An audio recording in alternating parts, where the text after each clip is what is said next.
Assalamualaikum warahmatullahi wabarakatuh. Sekarang kita masuk ke pertemuan untuk mata pelajaran sosiologi. Dan sebelum masuk ke materi, alangkah baiknya kalian menyiapkan alat tulis kalian, berdoa sebelum belajar, dan menyimak materi yang saya sampaikan dengan baik ya. Jadi materi kita untuk pertemuan kali ini adalah masalah kependudukan dan pemecahan masalah sosial. Apa sih sebenarnya masalah kependudukan? Apakah Indonesia mengalaminya? Sebelum mengetahui pengertian masalah pendudukan, kita harus tahu dulu nih pengertian penduduk itu sendiri gitu. Jadi pengertian penduduk secara umum adalah masyarakat yang tinggal atau mendiami suatu wilayah tertentu. Dalam sosiologi sendiri, penduduk merupakan kumpulan manusia yang menempati wilayah geografis dan ruang tertentu. Jadi di sini dapat disimpulkan ya kalau masalah kependudukan itu sebagai persoalan yang menyangkut masyarakat dalam ruang lingkup yang luas gitu. Masalah kependudukan bisa disebut juga dengan masalah sosial gitu. Karena apa? Karena masalah itu terjadi di lingkungan sosial atau di lingkungan masyarakat sendiri gitu. Masalah tersebut bisa terjadi kapan saja dan di mana saja, baik di negara maju maupun negara berkembang. Masalah kependudukan terjadi karena perkembangan penduduk yang tidak seimbang. Nah, perkembangan penduduk ini kenapa tidak seimbang? Sebenarnya banyak faktor gitu. Adanya angka kelahiran yang tinggi dan angka kematian yang rendah, terus adanya orang yang bermigrasi gitu. Jadi banyak faktor yang memicunya gitu. Terus masalah-masalah yang dihadapi masyarakat di setiap daerah atau setiap negara itu berbeda-beda atau enggaklah sama gitu. Hal ini disebabkan perbedaan tingkat perkembangan masyarakat dan keadaan lingkungan alam yang berbeda, jadinya tidak bisa disamaratakan kayak gitu. Terus kalau tadi ada pertanyaan, Indonesia mengalaminya gak sih masalah pendudukan? Nah di sini nih Republik Indonesia terdiri itu dari berbagai pulau ya, ada pulau-pulau yang besar dan pulau yang kecil gitu. Jadi menurut sensus 1961 jumlah penduduk Indonesia adalah 90 juta ribu sekian gitu. Dan pada akhir 1971 jumlah tersebut meningkat menjadi 119 juta. Di sini terlihat pertambahan penduduknya sebesar 2,1% ya. Menurut sensus 1980, penduduk Indonesia berjumlah 140 juta lebih. Tingkat pertambahan penduduk antara 1971 sampai 1980 adalah 2,3,4% gitu. Jadi bayangin aja pada zaman itu penduduk Indonesia udah berpuluh-puluh juta gitu. Apalagi sekarang gitu, tahun 2020 yang udah pasti semakin meningkat gitu. Jadi di Pulau Jawa sendiri aja nih penduduknya berjumlah 91 juta lebih. Itu pada tahun 1980, hampir mendekati jumlah penduduk Indonesia pada tahun 1961 gitu. Jadi bisa dibilang nih Pulau Jawa ini adalah pulau yang penduduknya paling banyak, makanya di Pulau Jawa tuh banyak masalah pendudukan kayak gitu. Jadi penduduk adalah salah satu hal penting untuk adanya pembangunan di suatu negara, sebab penduduk merupakan subjek serta objek pembangunan. Salah satu tanggung jawab negara adalah menanggung kesejahteraan penduduk serta mengambil langkah pencegahan untuk gangguan kependudukan. Tetapi kesejahteraan penduduk mengalami gangguan karena perubahan demografi. Hal tersebut dapat ditanggulangi dengan cara mengatur pertumbuhan penduduk baik melalui program keluarga berencana ataupun program transmigrasi gitu. Pembangunan untuk mensejahterakan rakyat dapat terganggu karena adanya pertumbuhan penduduk yang cepat dan angka kelahiran yang tinggi. Jadi program KB ini dan program transmigrasi ini dinilai adalah cara yang tepat gitu untuk mengatasi masalah kependudukan dan pertumbuhan penduduk yang tinggi kayak gitu. Nah selanjutnya ada penyelesaian masalah pendudukan. Saya sudah membagi menjadi 4 poin. Yang pertama itu melaksanakan program KB, yang kedua menunda pernikahan dini, yang ketiga meratakan pertumbuhan penduduk, dan yang keempat adanya program transmigrasi gitu. Empat cara ini adalah empat cara yang menurut saya tepat gitu dalam menyelesaikan masalah pendudukan gitu. Mungkin bukan menyelesaikan kali ya, lebih ke meminimalisir gitu. Jadi KB ini aja pemerintah sudah jelas menganjurkan 2 anak lebih baik, terus menunda pernikahan dini, Sebenarnya ini adalah faktor yang cara yang memerlukan banyak faktor gitu, dari cara orang tua mendidik anak supaya tidak terkena pergaulan bebas, agar tidak menikah di usia dini, terus lebih memilih menikah di usia yang matang kayak gitu, terus meratakan pertumbuhan penduduk, juga usaha dari pemerintah gitu, serta program transmigrasi kayak gitu. Terus kalau tadi penyelesaian masalah pendudukan, nah ini ada penyelesaian masalah sosial, berbeda ya. Di sini ada dua pemecahan masalah sosial gitu. Yang pertama itu metode preventif. Apa sih metode preventif?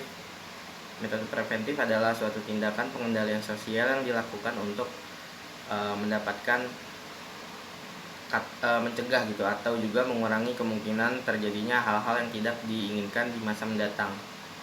Metode preventif lebih sulit dilaksanakan karena harus didasarkan pada penelitian yang mendalam terhadap sebab terjadi masalah sosial tersebut gitu. Dan yang kedua itu ada metode represif. Metode represif itu merupakan suatu tindakan pengendalian sosial yang dilakukan setelah terjadinya suatu pelanggaran atau juga peristiwa buruk gitu. Dengan kata lain, tindakan yang dilakukan setelah atau sesudah peristiwa terjadi. Nah, yang sering digunakan oleh masyarakat kita dalam memecahkan masalah sosial itu yang represif, karena dinilai lebih mudah dan tidak perlu penelitian yang mendalam seperti metode preventif tadi kayak gitu.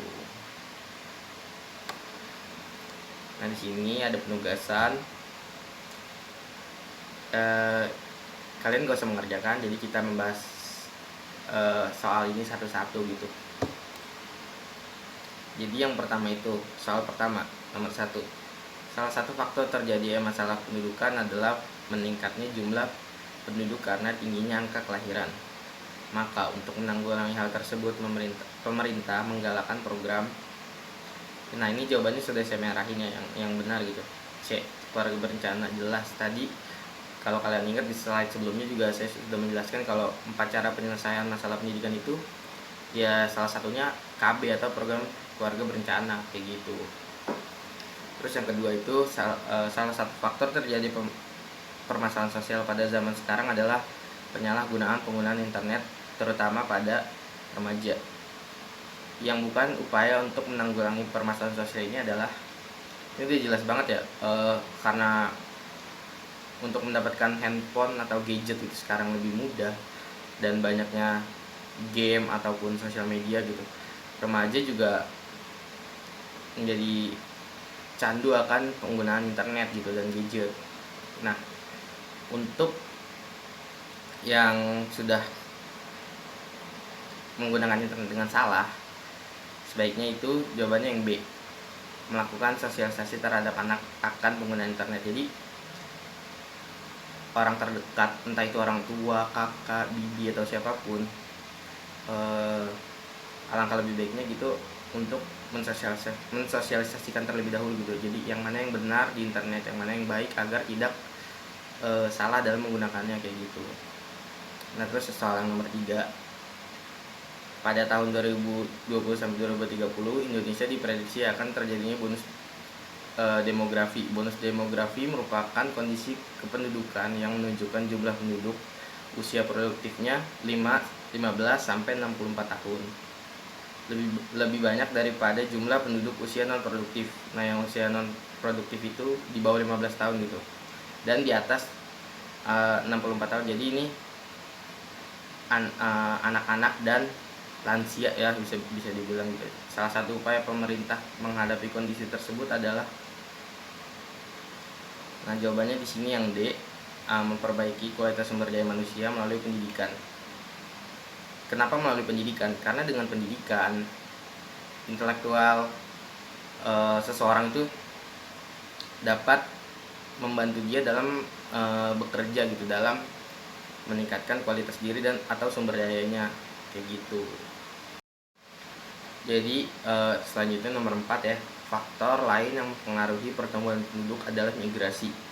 Salah satu contoh upaya untuk mencegah ada migrasi itu adalah Di sini jawabannya yang E. Jadi pembangunan pabrik sampai ke desa. Kata kuncinya itu migrasi gitu, dari desa ke kota. Nah, dengan pembangunan pabrik sampai ke desa, masyarakat desa yang biasanya merantau ke kota-kota besar seperti Jakarta dan kota-kota lainnya gitu, tetap bisa tinggal di desa dan bekerja di desa gitu. Terus berikutnya adalah nomor 5. Perhatikan pernyataan di bawah ini. 1 solutif, 2 progresif, 3 kondusif, 4 preventif, 5 progresif.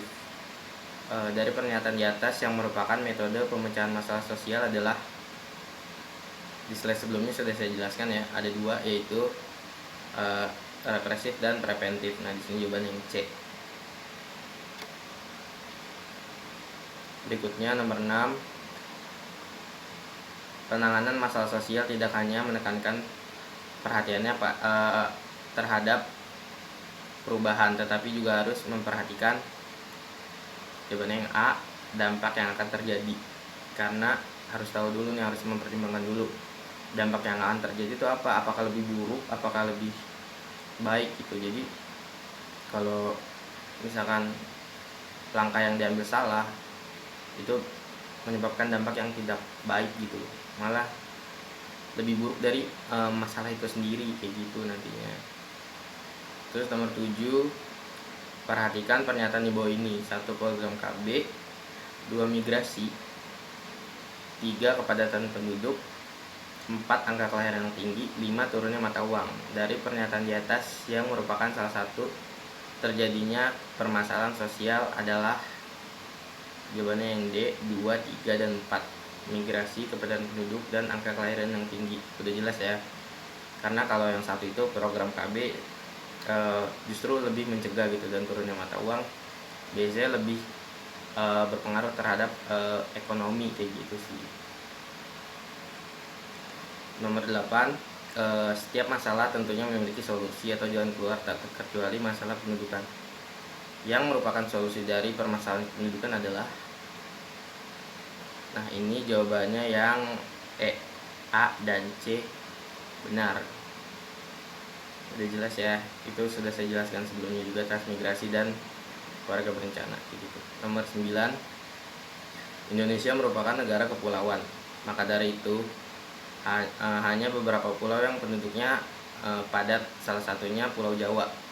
Faktor yang menyebabkan Pulau Jawa menjadi padat penduduknya adalah, jawabannya yang C, sarana dan prasarana lengkap. Karena apa? Karena di Pulau Jawa sendiri pun, kalau dari penjelasan yang tadi pun dari zaman dulu tuh Pulau Jawa udah padat gitu. Bahkan penduduk Pulau Jawa totalnya hampir memenuhi penduduk Indonesia gitu dari totalnya. Nah, sarana dan prasarana lengkap itu didukung juga karena akses yang mudah, dan di Pulau Jawa juga ada Jakarta, di mana merupakan ibu kota negara Indonesia kayak gitu. Terus nomor 10, salah satu faktor permasalahan sosial adalah faktor ekonomi. Wujud masalah sosial yang terjadi karena faktor ekonomi adalah maraknya aksi pembegalan karena pengangguran. Nah, ini udah jelas ya, maraknya aksi pembegalan karena pengangguran. Nah, pengangguran ini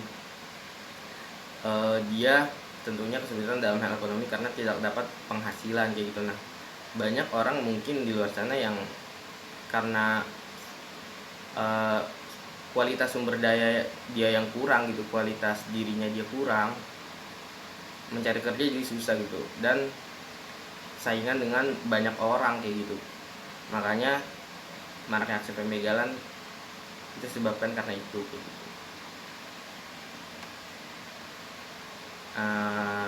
Mungkin sampai di sini ya, menurut saya sudah cukup. Jika ingin bertanya, mungkin bisa komentar di post tayangan ini. Terima kasih sudah menyimak materi saya dengan baik dan sudah mengikuti kelas ini. Assalamualaikum warahmatullahi wabarakatuh.